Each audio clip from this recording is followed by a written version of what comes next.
శుభం వ్యాధి శ్రీ గురుభ్యో నమః. చక్కటి వ్యాపారం చేస్తున్నారు, పార్ట్నర్షిప్ వ్యాపారం అనుకునేసరికి ఏంటంటే ఒక అన్నదమ్ముల్లాగా ఉండాలి. అంటే తృతీయ స్థానం బాగుంటేనే మీకు ఒక సరైన పార్ట్నర్షిప్ జరుగుతాడు. కారణం ఏంటంటే మీకు విక్రమ స్థానంలో మీ పార్ట్నర్ ఉండాలి, మీ విక్రమ స్థానానికి లాభస్థానంలో మీరు ఉండాలి లగ్నాతు. అలా ఉన్నప్పుడు ఏంటంటే డెఫినెట్గా మీ ఇద్దరి మధ్య రిలేషన్ చాలా బాగుంటుంది. సో పార్ట్నర్షిప్ ఉన్నప్పుడు 1-3 కాంబినేషన్ ఉండాలి, లేదా 1-5-9 కాంబినేషన్ ఉండాలి వ్యాపారంలో పార్ట్నర్షిప్ అంటే. అలా మనం చూసుకునేటప్పుడు ఏంటంటే ఈ 1-3 కాంబినేషన్ మనం ఉన్నప్పుడు మీ థర్డ్ హౌస్లోని ఏదైనా పాపగ్రహం వచ్చినప్పుడు మీకు మీ పార్ట్నర్స్, బిజినెస్ పార్ట్నర్స్కి మధ్య కొంచెం ఇంత ఇబ్బందికరమైన పరిస్థితులు ఏర్పడుతుంటాయి. మిస్అండర్స్టాండింగ్ జరిగే అవకాశాలు ఉంటాయి. ఈ మిస్అండర్స్టాండింగ్ తాత్కాలికంగా ఉంటాయి. ఆ గ్రహం అక్కడ ఉన్నసేపు తర్వాత పక్కకి వెళ్ళిపోతే ఇంకా అవేం ఉండవు.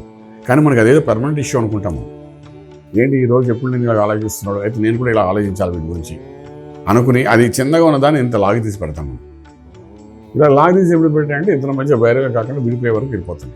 ఇన్సిడెంట్స్ ఏముండదు. తర్వాత మూడో వ్యక్తి చూసి ఈ మాత్రం దాన్ని ఎందుకు విడిపోయారు అంటారు.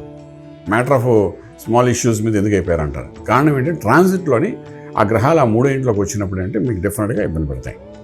సో అటువంటివి జరిగే టైంలో సులువైన మార్గాలు మీకు చెప్పడానికి మేము ప్రయత్నం చేస్తాం. డెఫినెట్గా మీరు మమ్మల్ని కాంటాక్ట్ చేయొచ్చు. ఒక సులువైన మార్గంలో మీకు ఒక రాజమార్గం చూపించే ప్రయత్నం చేస్తాం కాబట్టి ఆ విధంగా ప్రయత్నం చేయండి. మీకు రాజమార్గంలో రాజ్యం కలుస్తుంది. శుభం వ్యాధి.